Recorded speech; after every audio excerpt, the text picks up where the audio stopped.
longtime personal friend of Vladimir Putin, Dmitry Kislyak, who was appointed in 2013 to run state-run media for Putin, came out and asked the question that many Americans are asking.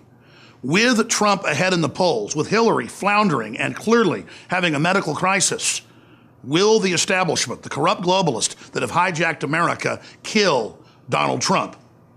Now, this is really important because the individual saying this is basically the mouth of Vladimir Putin. So this is Vladimir Putin telling the American people, the Russian people, and the people of the world about their concerns for Donald Trump. And I think these concerns are extremely valid. Here is the report. Two important pieces of news regarding Donald Trump.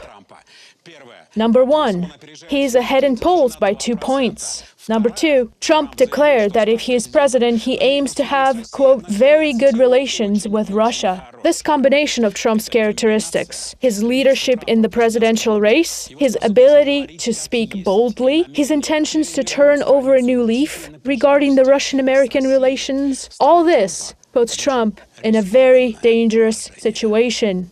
Now, they can just simply kill him.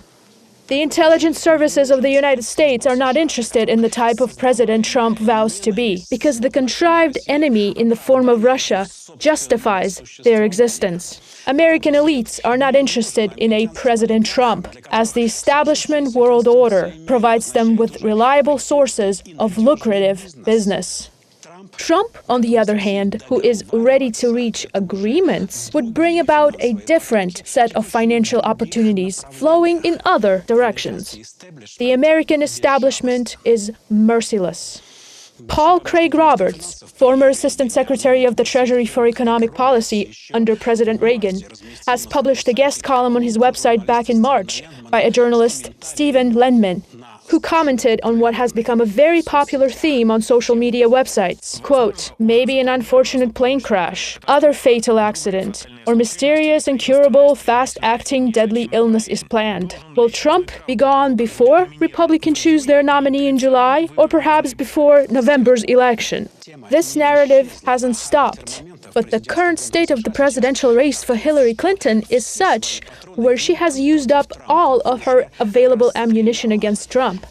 She has an empty holder.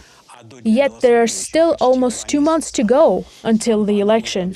She has already accused Trump of being a Putin agent, that he hates Muslims, Mexicans, and blacks, and his wife Melania is unworthy of the title of the First Lady, and that Trump himself is simply unfit, and that he's even deranged, and that he understands nothing in the way of the U.S. strategy, nor international affairs, and that he's a misogynist.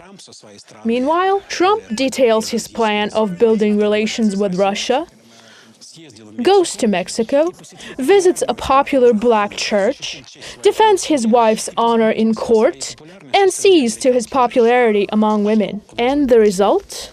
The scars put on Trump have nearly closed up, but the holes inflicted on Clinton are needing emergency surgery.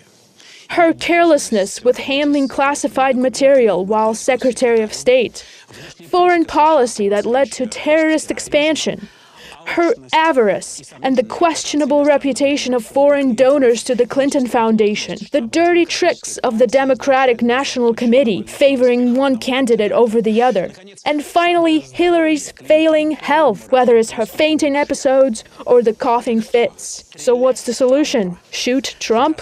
The option isn't far-fetched. After all, the United States has boasted of more president shootings than any other country in the world. Russia has state-run media.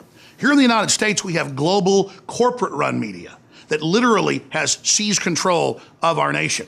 And just as Putin helped kick the oligarchs out of Russia, we're seeing the exact same thing begin to unfold here with Donald J. Trump leading a movement to kick the same oligarchs out of the United States.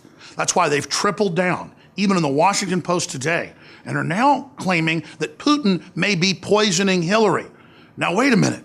I thought that it was a conspiracy theory that she was even sick, but now the Russians are behind her illness. Ladies and gentlemen, we have foreigners already running our country. We already have globalists. And so they're trying to manipulate our nationalism against the Russians, hoping that we don't see the real threat internally that has hijacked our nation. I'm Alex Jones reporting for Infowars.com.